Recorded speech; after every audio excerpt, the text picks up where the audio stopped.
Good afternoon and bon appetit for colleagues here in Geneva. For those in the United States, have a nice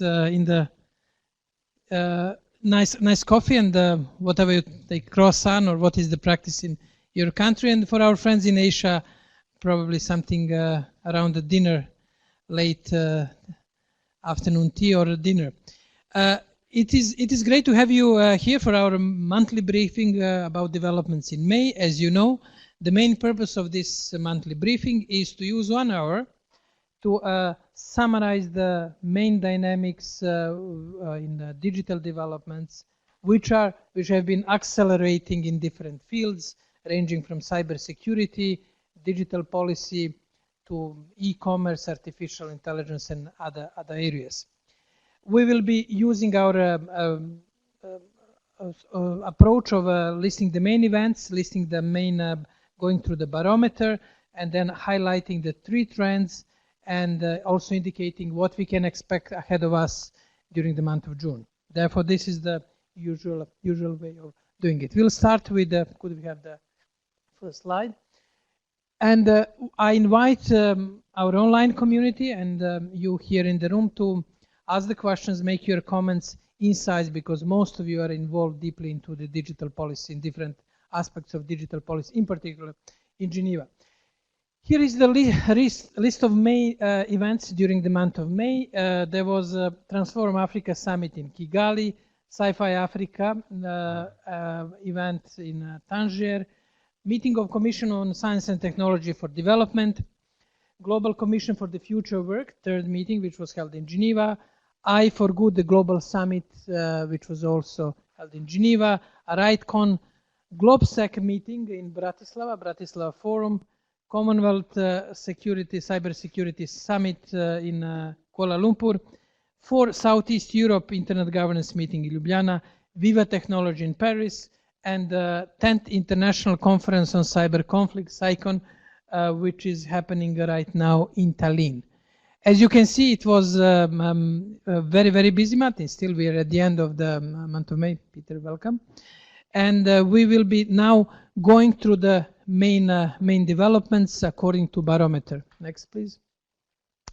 As you can see in the field of the development of a global IG infrastructure, there were 2 major developments. The first is the statement of on cybersecurity cooperation of the leaders of the Asean countries. They restated the principle that international law applies online, and they invited ASEAN countries to submit examples of the voluntary practical norms of responsible state behavior in cyberspace. This was quite an interesting reinforcement of the UNGG reports and trying to develop the regional response. As you know, what we already discussed, there are quite a few regional activities when it comes to cybersecurity. In OSCE, in the Organization of African States, and here we have example from ASEAN. The second development on the global IG infrastructure is the adoption of call to protect the electoral infrastructure by the Global Commission on Stability of Cyberspace. They basically reacted to the growing calls about protection of the electoral systems. And you will be hearing soon, there will be 2 or 3 commissions established by eminent personalities dealing with the question of digital and protection on the electoral system. And here the Global Commission introduced a few principles, including advocating that governments actively consider disclosure the norms on the electoral process, and they're also now exploring some other rules related to vulnerabilities in cyberspace and question of disclosure of vulnerabilities to vendors. As you know, the Global Commission on the Stability of Cyberspace is meeting regularly, and they are issuing the norms on proposal of the norms to be used in the cyberspace.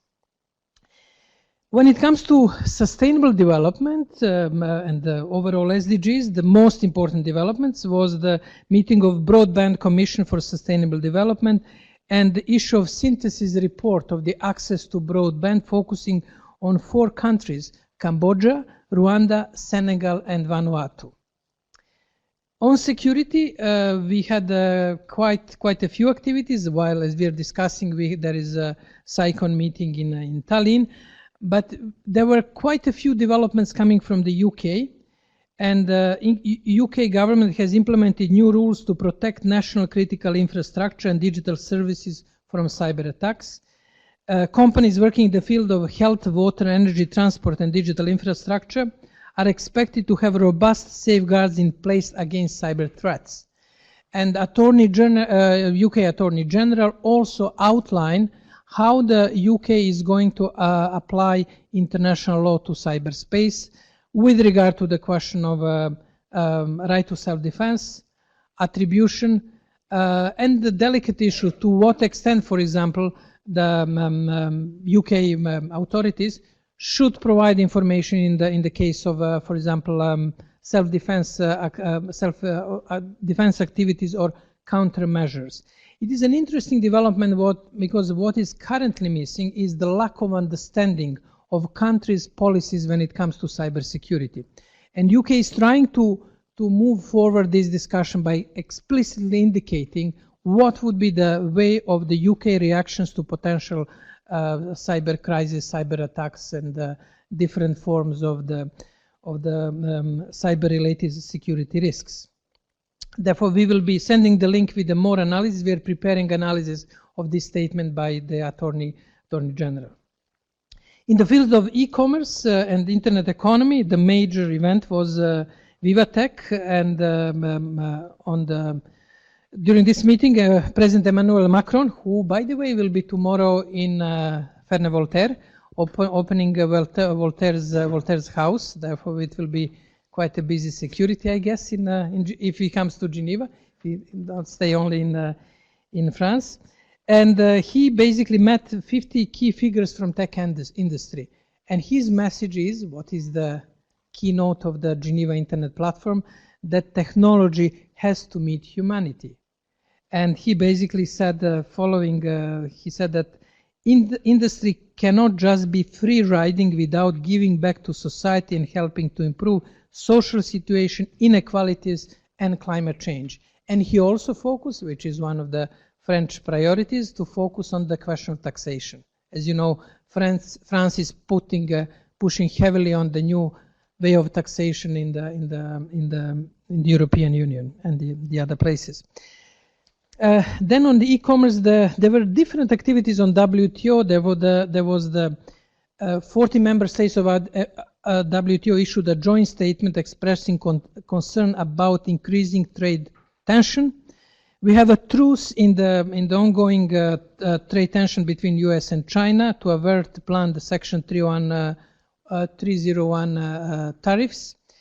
And there was also Californian Supreme Court outlining a series of requirements which companies, include those in sharing economy, should meet in order to classify their workers as individual contractors instead of employees. Therefore, it is quite important opinion by the Californian Supreme Court.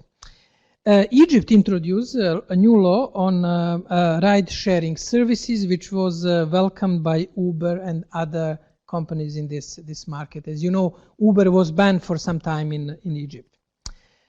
On digital rights, the main development was obviously last Friday introduction of Gdpr, General Data Protection Regulations, and we'll focus on it as one of the major trends and major development in digital policy. Also on digital rights, Mark Zuckerberg was in the European Parliament, and there were mixed sort of feelings about his answers and the way how he dealt with the controversial issues, especially related to the digital rights. Committee of the Minister of European Union adopted the amending protocol to well-known Convention 108, convention that deals with automatic data processing.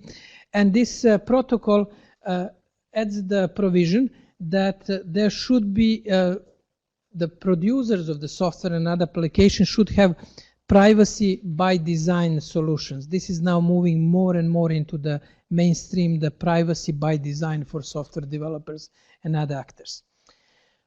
On the jurisdiction, there was the major case of the blocking of the application Telegram, first in Russia and later on in Iran. The blocking of Telegram in Russia triggered quite an interesting development of limits of governments of controlling the traffic over the national borders. Because what's happened basically was that Russian authorities requested Telegram to reveal some information in their anti-crime activities or anti-terrorism activities. Telegram refused to do that, and they basically then first blocked the access to Telegram, but then the blocking was going via IP numbers, and Telegram was shifting the IP numbers from server to servers, coming to the point that it basically started, Russian authorities started blocking other services when Telegram was hosted at the Amazon and those well-known service engines, which created negative reaction of the internet community in Russia, basically complaining that that not only Telegram, which they already complained is blocked, but also other services which are hosted by the same system.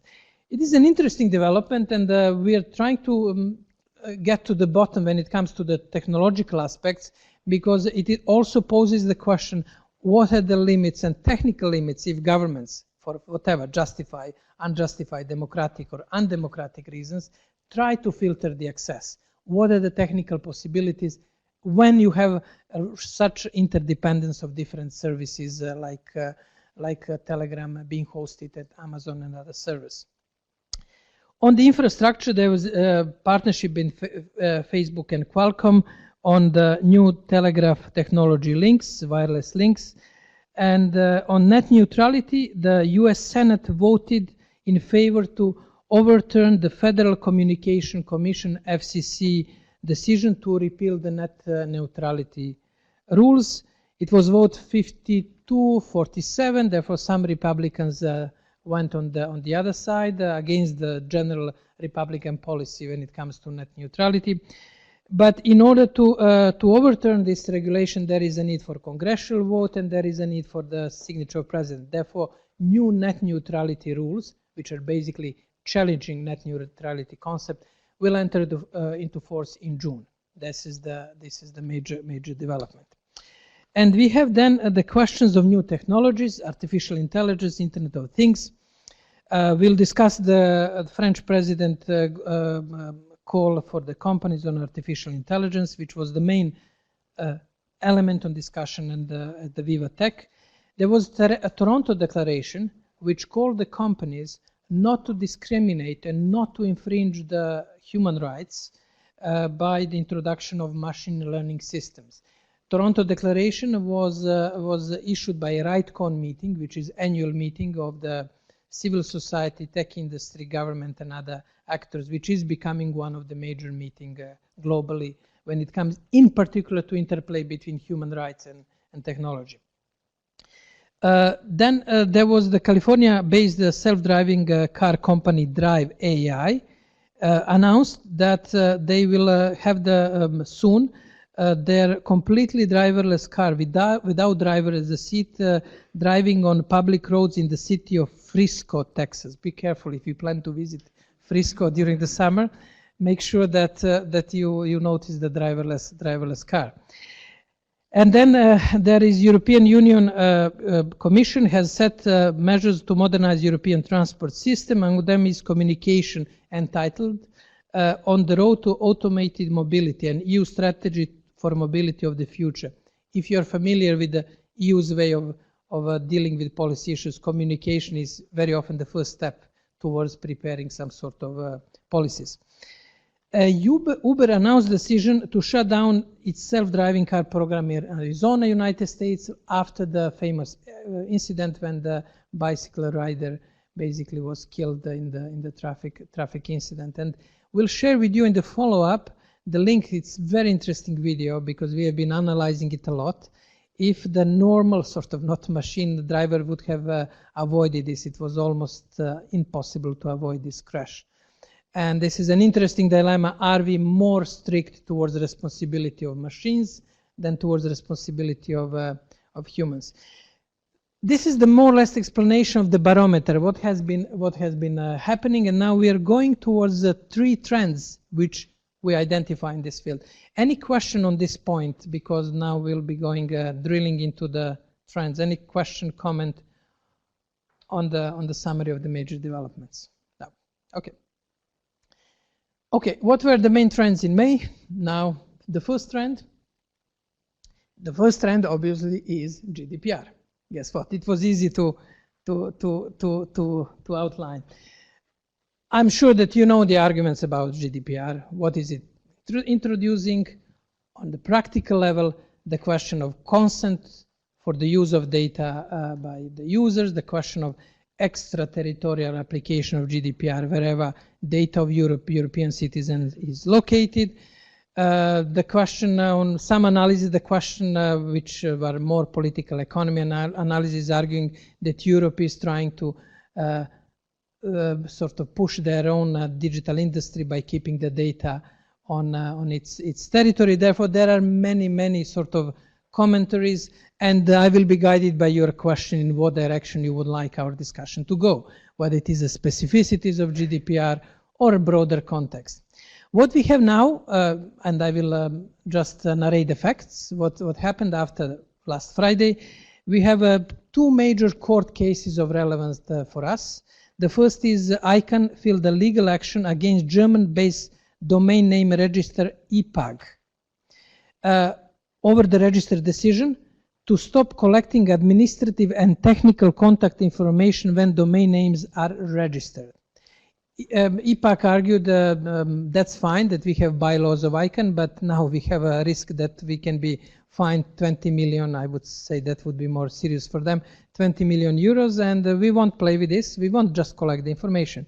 Now, temporary decision of the ICANN argues that the information should be collected, but they shouldn't be revealed they should be revealed according to certain rules.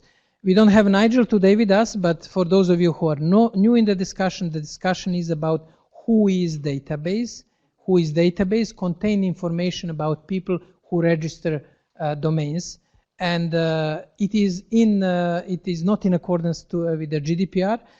ICANN reacted relatively late with adjusting this policy, and now they have the first court case, and we'll see what will happen. It is not an easy decision because it goes into the sort of way how ICANN operates. There are arguments that this WHOIS information should be provided for the investigators, for the people who are trying to reduce the use of cybercrime. This is an interesting debate, and we can go later on into more details. The second immediate action which happened on Friday was initiated by Max Schrems, and you know Max Schrems is the famous Austrian privacy advocate who made quite a few sleepless nights to the Facebook legal team over the privacy shield and the other developments. He was challenging these activities, and he basically filed complaints against Facebook and Google. He's extending his battle, accusing them of coercing users into accepting their data collection policy. This is now an important issue. What about choice? Do they have a choice? And this is an interesting discussion about choice. What type of choice we have? This, and he argues that it's against the GDPR to force users to make this type of choices. He's asking the complaints worth 3.9 billion were filed against Facebook, WhatsApp, and Instagram via data regulators in Austria, Belgium, and Hamburg. While another complaint against Google worth 3.7 billion was filed in France. We're speaking about serious money, and basically we will be waiting for quite some to see what will happen with the enforcement of GDPR. I would say many actors worldwide, companies and regulators are waiting to see what will happen, let's say, till the end of the year. European Union announced that they are very serious. When they asked him, for example, ICANN them, are you serious? Can we make some? The answer was clear, no. And I guess that it is a legal challenge for Europe if they make any sort of unnecessary watering down of GDPR, it will be taken negatively. Therefore, this will be interesting digital policy battle ahead of us. Again, it will be fought in courts. and European courts, and the sum is, as you can see, quite high. GDPR is brought many controversies in digital debate. One of controversies is raised by blockchain community. As you know, the principle of blockchain is that data is preserved it's immutable. It is preserved in blockchain as blocks, and the question is that what would happen if the GDPR regulators, data protection authority, request from the companies to delete some data from blockchain, which is basically one of the requirements of the GDPR. In quite a few provisions, you have requests for the deletion of data. Therefore, the whole concept of a blockchain, which is based on immutable data, safe for eternity, can face, like ICANN is facing problem now with the GDPR authorities. It can go against the GDPR regulation. And we will be following it carefully. We'll already preparing some sort of policy feedback on that. That could be torpedo for the whole concept of the blockchain technology, because substantially, philosophically, there is a bit of conflict between two concepts. The second main trend, and Kasia is coming. Kasia, we're just finishing a GDPR discussion. But you can comment later on. Okay. Kasia is from the European Union EAS Commission. Yeah. No, we were not too critical about EU. Don't worry. No. Yes. Now you have a full grasp of GDPR. Yes. That's it. Okay. Good. The second trend, in addition to GDPR, was the scrutiny over Facebook practices and generally testing of the model, database model of the internet industry. Mr. Mark Zuckerberg came to European Parliament. Parliamentarians were not particularly happy how he answered their questions. He basically passed quite a few questions. In Congress, he passed 43 questions to his team. Here now, in the much shorter time span, he's passed almost 20 questions to his team. He basically didn't answer the core question, which is his view about data regulation. As you know, he in principle adopted GDPR and he was happy to apply GDPR, but then he moved almost 1.5 billion of his users from Irish jurisdiction to the US jurisdiction. Therefore, one is rhetorics, one is the other aspect is the practical activities. That was an interesting trend, and we noticed that there is increasing scrutiny about the business model and data protection in the public discussion, and it will continue as important discussion. It was triggered by Zuckerberg's hearing in the US Congress, and it is continuing. It continued in the month of May with this presentation hearing in the EU Parliament, but also in overall discussion, ultimately trying to answer the question how to make sustainable business model for internet companies. Are we willing to pay by our data? Or if not by data, are we willing to pay some fees? Because ultimately discussion will come to that point, because these companies have their costs, they have to pay for servers. Mr. Zuckerberg has to pay 10,000 content employees dealing with the content, and there are expenses, and obviously to make some profit. But this issue will be staying in the focus on the global debate, and its good news is that it is now clear discussion. It's not covered by any sort of general narratives. It is clear discussion who is going to pay for this useful service. And then the third major development is related to artificial intelligence. I'm sure that quite a few attended the meeting of the AI for Good here at the ITU. We had a chance to see again Sophie. Sophie is growing. She's very nice. You know the robot, famous robot. It attracted a lot of attention. I noticed quite a few people shaking hands, asking questions. And that's good that Sophie is in the good health, but we'll see what will happen with the other issues. We prepared quite detailed report from the AI for Good. What we noticed is the one interesting aspect. I asked my colleagues who were reporting, and they were sort of excited about the discussion.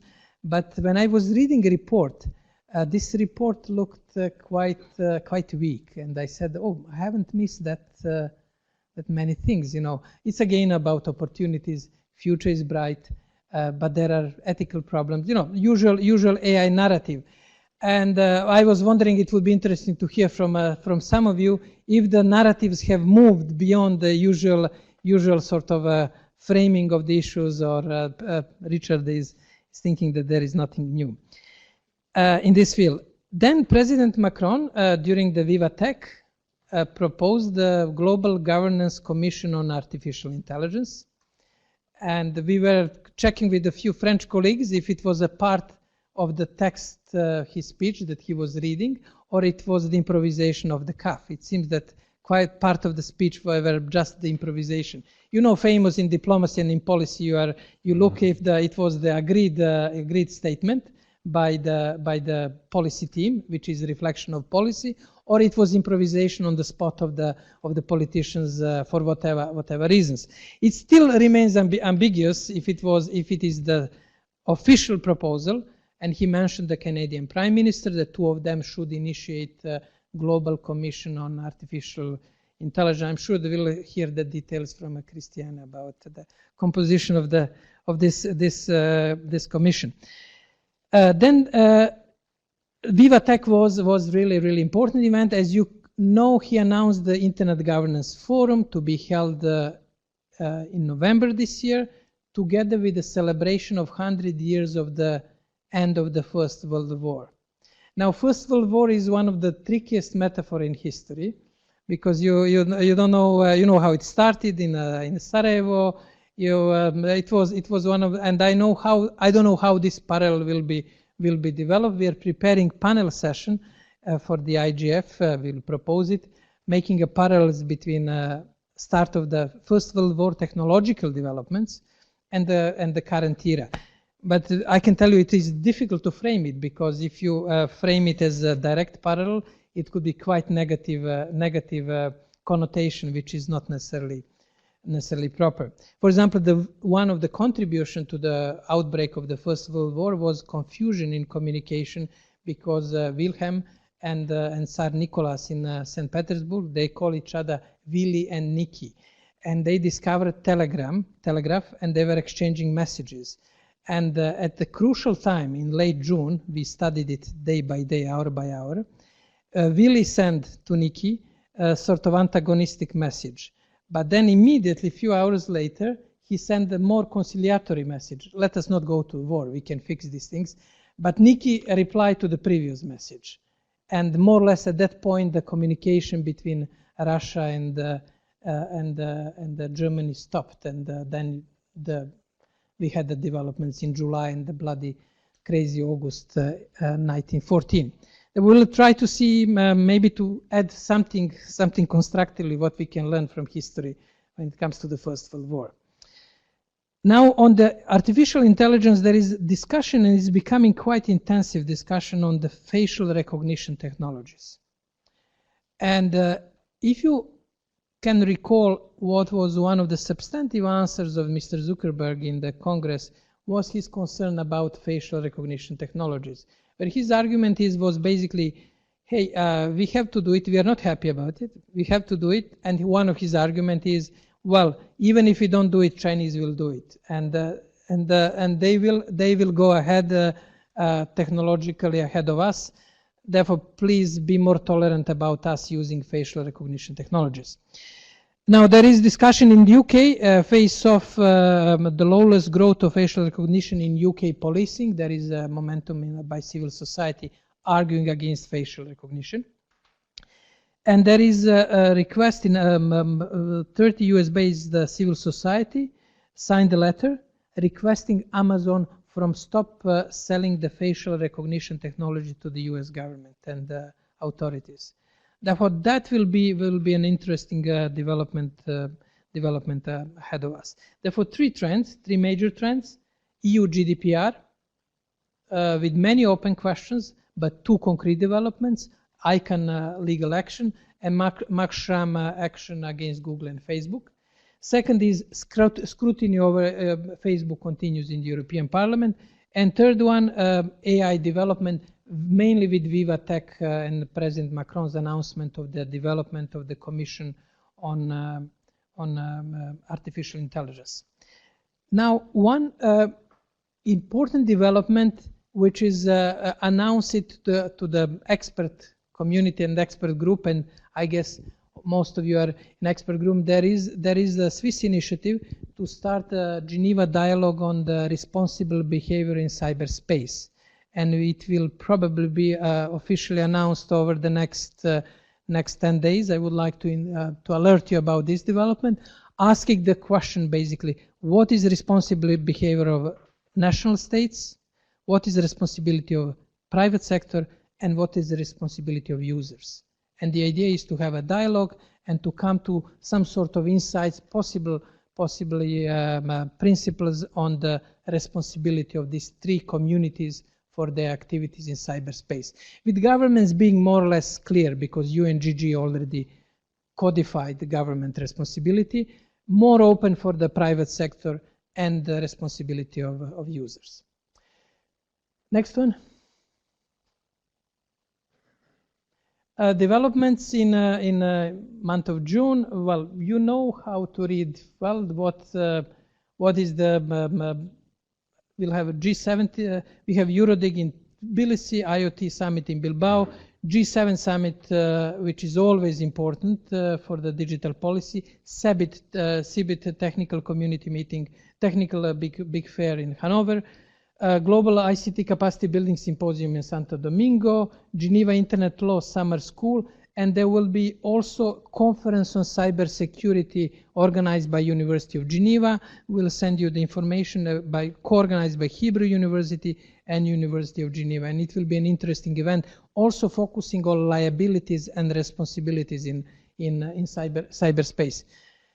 Digital Assembly Sofia, end of the Bulgarian presidency of the European Union, ICANN 62, Panama City, and Webit Festival Europe in Sofia as well. Those are major developments. We'll probably next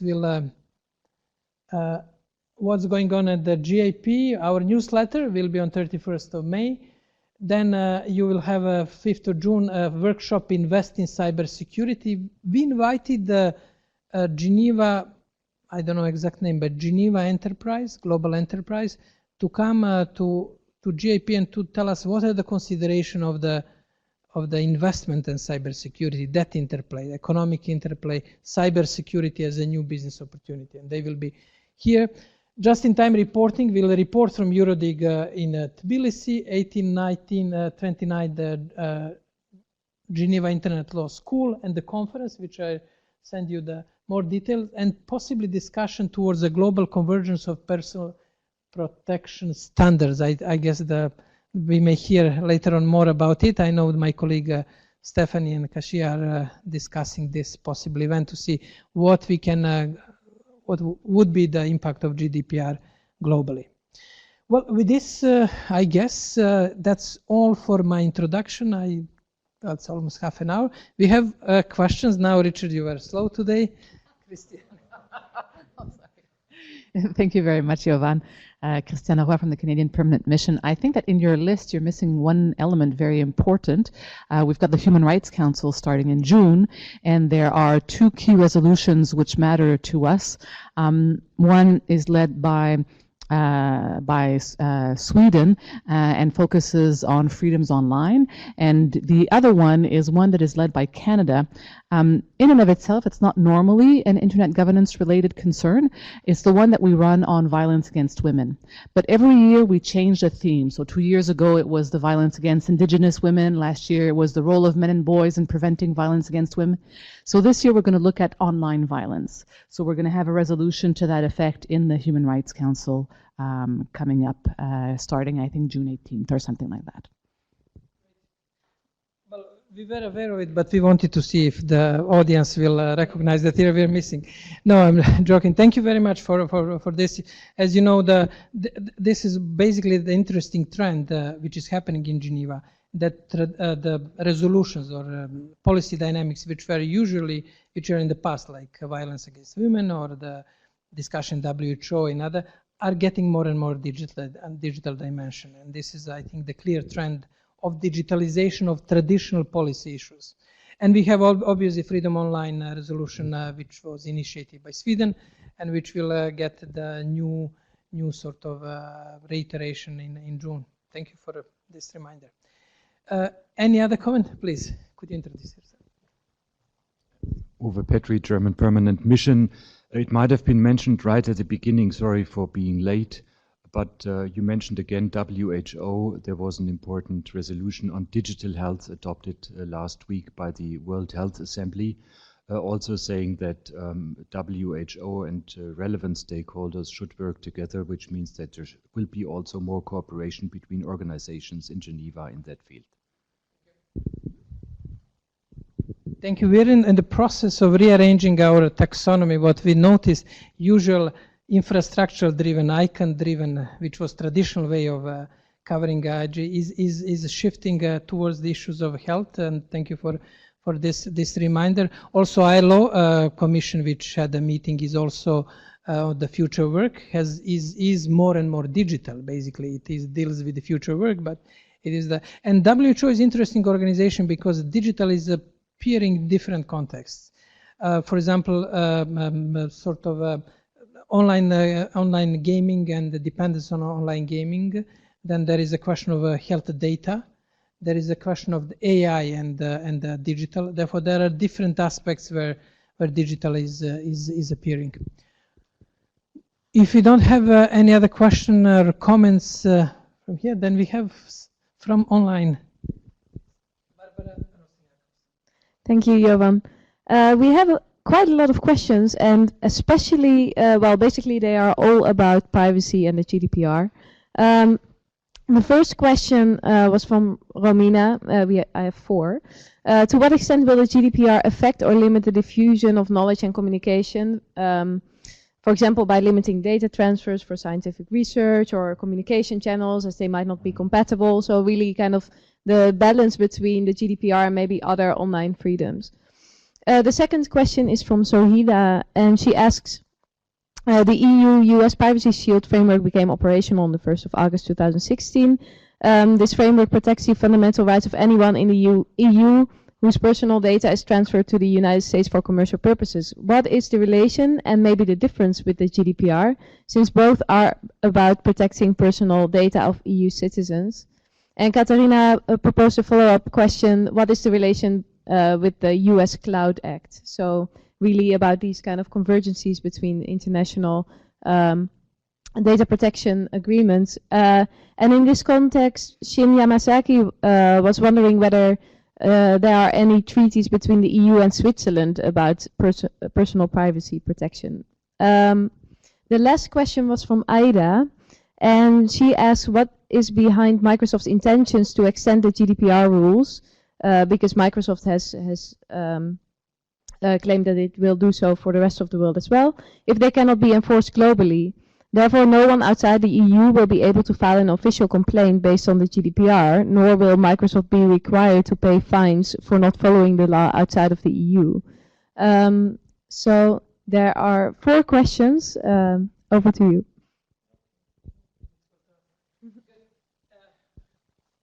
Well, I'm sure I will get some help from the audience here, who is following carefully these developments. Well, the impact on the communication and freedom of communication will be clear. We don't know in what direction the impact will move. There are some critical views, for example, that small companies will be affected more than these big guys who can invest the money to introduce new rules. And I think the verdict is out. We'll have to wait for next, I would say definitely 6 months, or if not 1 year, to see what are the collateral impacts of the GDPR. As you know, for example, one of the tricky developments of this regulation happened in Germany with the new law against the hate speech, where basically it addressed the question of hate speech, but it also made the company very enthusiastic to filter the content, because in the fear that they may be sort of have to pay huge fines, they started in a way censoring some of the content. A digital policy is extremely delicate because we forget that this is not about digital, this is about society, because digital is so embedded into the social dynamics and social and cultural dynamics of societies that you really don't know how what would be the impact of almost any decision, including, let's say, rather not trivial, rather simple decision of banning hate speech. This is straightforward, you know what is hate speech, it's defined by law, you just ban the hate speech, and okay, that we implement that. Let alone such a complex decision regulation as the Gdpr. Therefore, it's difficult. It is difficult to know. We'll keep you updated on discussion, for example, on blockchain and Gdpr, which is very interesting discussion. It's fundamental difference that exists between blockchain or immutable and the Gdpr request to delete data under certain circumstances. This is really almost philosophical, conceptual contradiction. Gdpr Privacy Shield, I don't know details, but I guess it will be overruled. Privacy Shield is not anymore needed if the European citizens' data will be protected according to the internet companies have to protect according to, but Kasia, you will comment later on in more details. US Cloud Act. US Cloud Act is very specific because it deals with providing data by US internet companies to the law enforcement authorities in the countries outside who are in a way certified that they can request the data. They're certified in terms of due processes, observance of the human rights, strength of juridical system. Therefore, the key idea is that internet companies cannot send the data to the countries that do not have high standards of juridical, democratic, and human rights standards. Therefore, that's the basic idea. And the real question is really, I don't see a contradiction with the GDPR, because GDPR allows access to data for the public interest and juridical processes and other things. This is more mechanisms how the private companies will share data with the European law enforcement agencies and other governments. You're familiar with the Cloud Act. Cloud Act is a way of making more efficient exchange of data in investigation processes, in a way bypassing the slow MLAT process, mutual legal assistance treaties, which are quite slow for the digital investigation. Switzerland has quite a sort of aligned data protection rules with the European Union. It's a party to the Convention 108 of the Council of Europe, but there is still a Swiss Parliament is still basically waiting for introduction on GDPR-related regulation. Maybe Richard, since you are involved with Internet Society in discussion, you will reflect on it more. Microsoft GDPR. I think it's sort of in a way expected decision. Microsoft is not making money, or most of its money, by mining data of their users. Microsoft is selling software, is selling servers, it's selling clouds, but for Microsoft, the Microsoft is, as we have been discussed, probably the closely aligned to the public policy regulation, because it has quite a clear business model. It doesn't have this data business model, which is basically the main target of GDPR, where you don't know what is happening with data. Microsoft sells the software, server space in the cloud, and that's the reason why for them it is relatively easy just to introduce GDPR. I will ask now Richard to tell us about Switzerland and EU, and then Kasia, if you don't mind, to reflect on. And I have a couple of other comments. Can I also? Yeah, great thing. So in Switzerland, so when the directive was passed, the previous data protection regulation, Switzerland very rapidly adopted a law which is essentially identical. And that's in force now in Switzerland. In 1995? Yeah, must have been back then. It was almost immediately.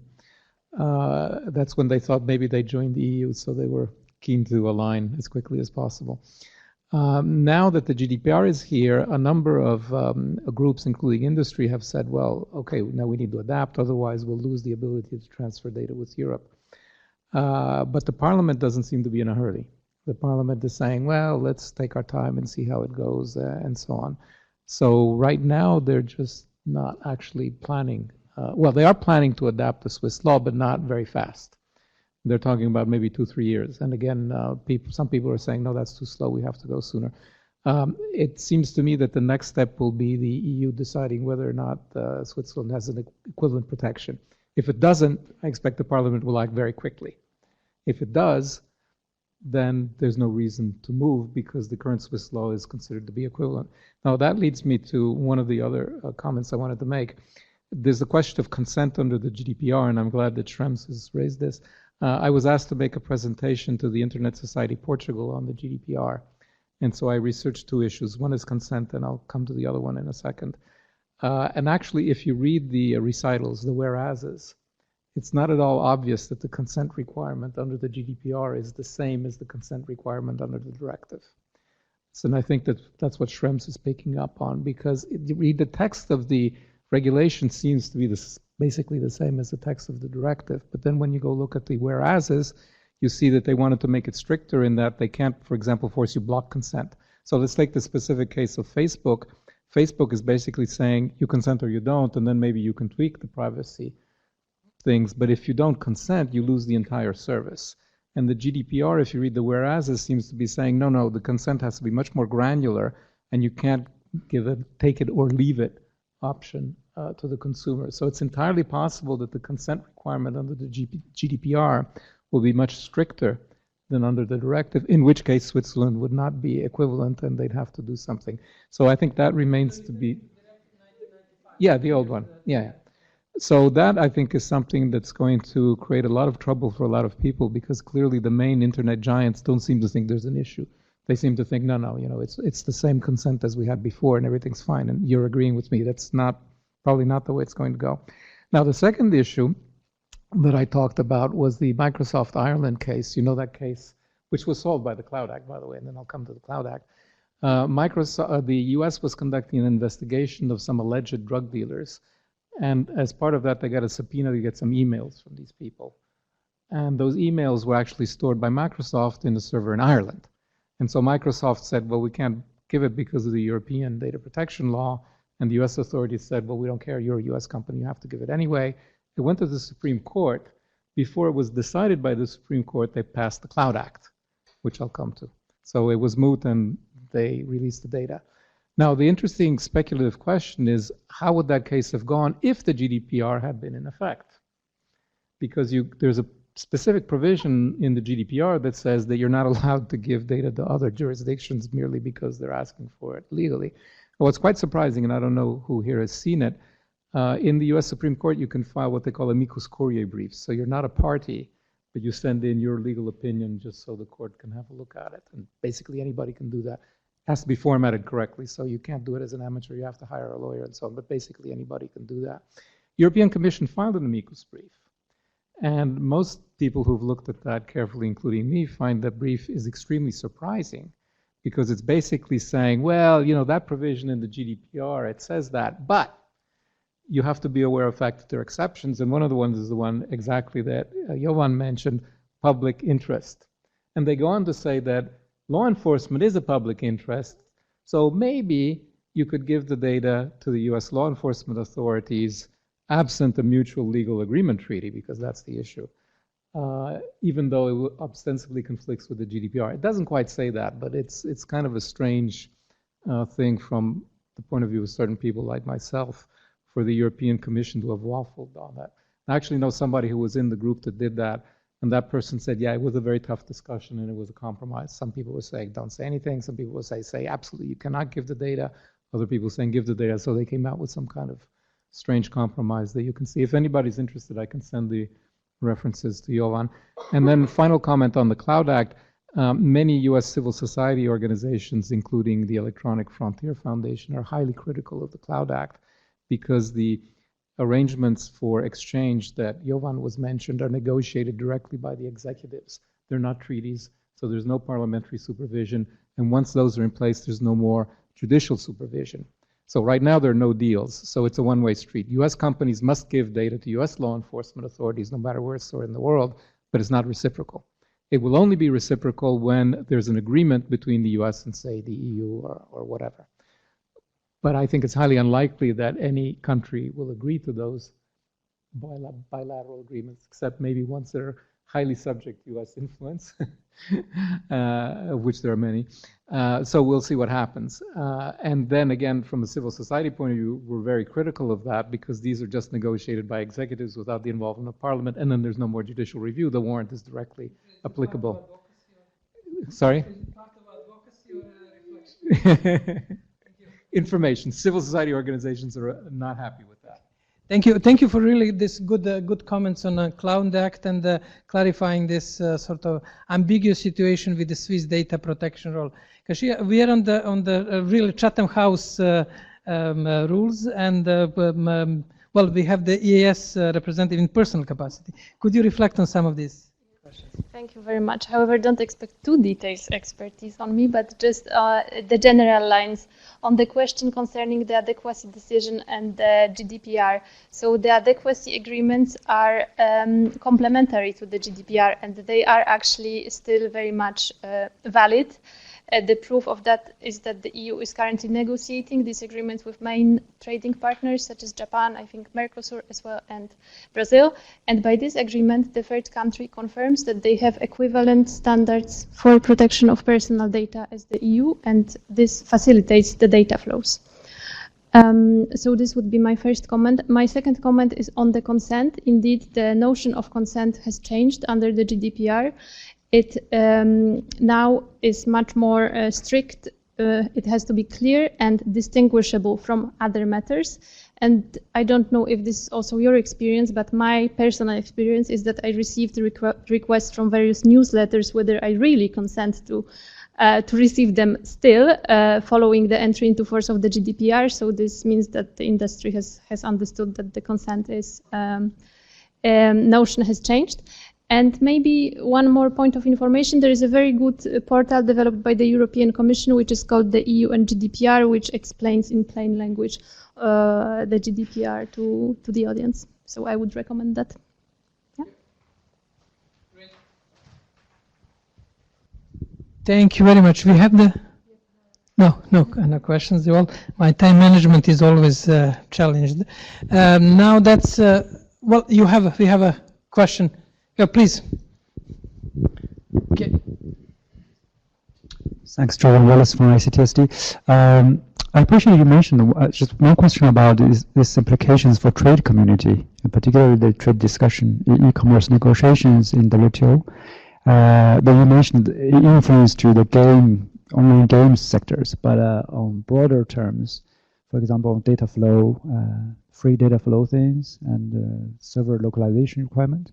Any Jovan or any colleagues can comment on that? Thank you. Well, that's the general interplay between. Thank you for the comment. Interplay between human rights, technical, legal aspects, and in this case, commercial.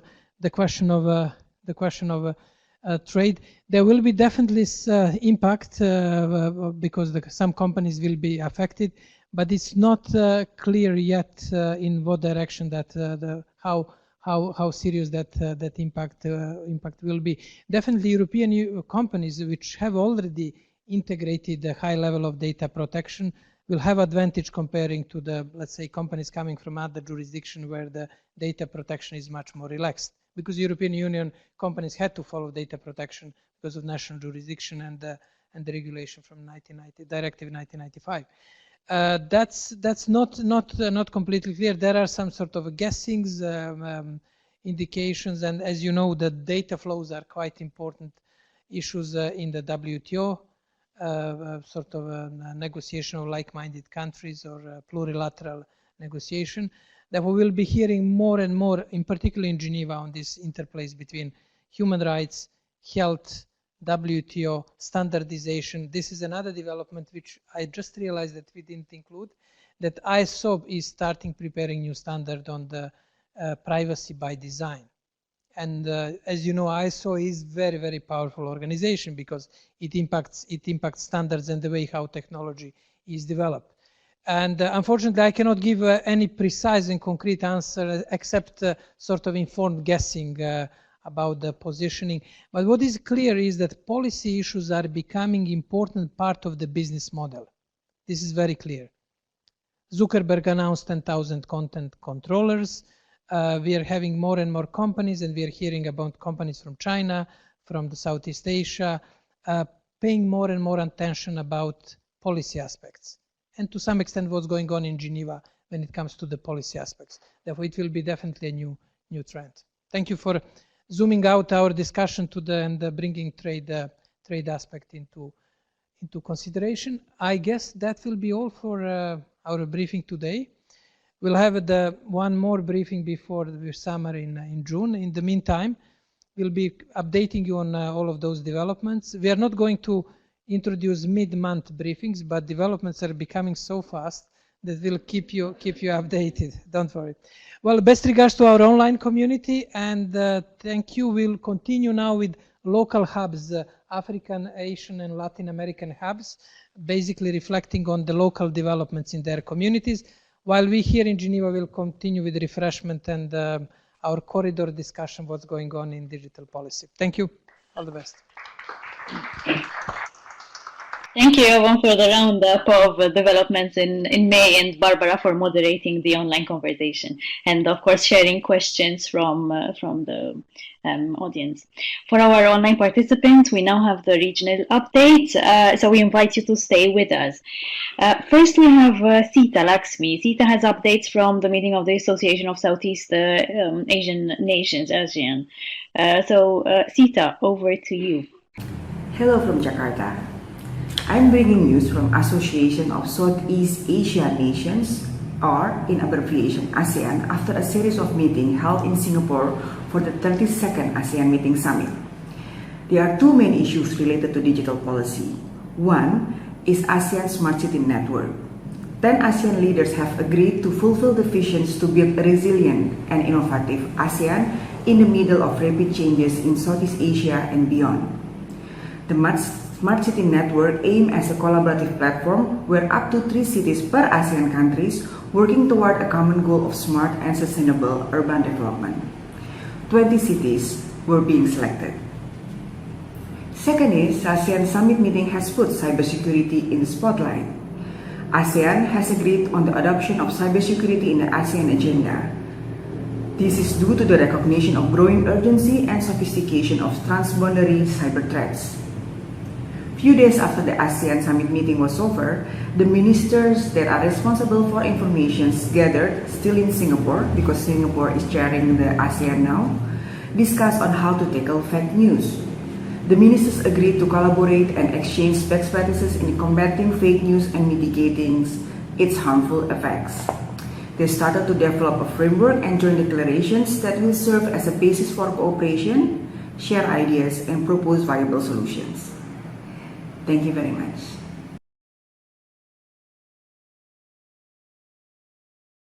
From the Caribbean region. So over to Wanda. With updates from the Caribbean, this is Wanda Perez. In Caribbean, the only directory of Caribbean infrastructure suppliers was launched, serving as a resource that bridges the gap between private sector suppliers and government, utility, and regional development agencies. Mrs. Lauren Thomas, directory's developer and owner, said, "Globally, the conversation has turned toward building sustainable and climate-resilient infrastructure. For Caribbean countries, it's at the top of the agenda. However, decision makers aren't always aware of state-of-the-art solutions and technologies, and they don't have immediate access to the expertise. On the other hand, companies that do business or want to do business in the region in this space often find it difficult to get in front of the decision makers. InCarib bridges the gap. InCarib.net is hoping that every company that is dedicated to enabling, sustaining, and improving Caribbean living conditions will register to get listed today by visiting the website and completing the application. The site is live while the directory is being populated and will be available by August 2018. Financial institutions in Caribbean territories under European Union jurisdiction are gearing up to implement the European Union's General Data Protection Regulation, GDPR. Under the regulations, individuals have the right to access and review their personal data and ask for changes to the company collecting the information, having also the right to move data collected to another entity. The regulations will go into effect in the Caribbean, Dutch, French, and British territories, all of which fall under European Union jurisdiction. Caribbean financial leaders met in Suriname to discuss this new regulation and discuss about GDPR compliance. They met in an event initiated by the Caribbean Telecommunication Union, CTU, and the Caribbean Community, CARICOM. Thank you, Wanda. That was Wanda with updates from the Caribbean. Next, we have Luca Belli, and Luca has updates from Latin America. So over to you, Luca. Good morning, Jovan. Good morning to everyone. Welcome back to Rio de Janeiro. The month of May started with a quite important decision by the Superior Court of Justice, which is the highest appellate court here in Brazil. The decision was on the so-called right to be forgotten, and it was in favor of the de-indexation of specific information when specific individuals obtain an injunction that orders to de-index such information. The day after this decision was taken, in Brasilia, on the 9th of May, the Chamber of Deputies approved a bill on the so-called positive credit registry. This bill is also approved by the Senate, will create a new unique database where all information necessary to create credit scoring of consumer will be automatically consolidated and will be accessible to all financial institutions and also to fintechs. The representative of the financial sector have obviously welcomed the creation of this new database, but this legislation has also been criticized by consumer associations, arguing that the mere possibility to opt out from this system in the first month since the creation, the approval of the law, it is not a sufficient guarantee to protect consumers' rights. Lastly, in Chile, good news from the Chilean Congress that approved a new data protection legislation, an update to the previous framework, creating a new data protection authority and also enshrining data protection as a constitutional right. This legislation includes some elements that are very similar to the new GDPR that is going to be adopted in all the European Union this month and create a very compatible system. That's all for this month, and we will see you with further updates in July. Thank you. That was Luca. So thank you, Sita, Wanda, and Luca for sharing the updates from your regions. This brings us to the end of our May briefing on internet governance and digital policy. All the developments that Jovan mentioned, that were included in the PowerPoint, and even that Sita, Wanda, and Luca have just described, are on the observatory, and the link is dig.watch. One final announcement: we will have the newsletter, the Geneva Digital Watch newsletter for May. It will be available on the 31st, which you can also download from the observatory, or the direct link, which is dig.watch/newsletter. So thank you for participating in today's briefing, and see you again next month. Bye.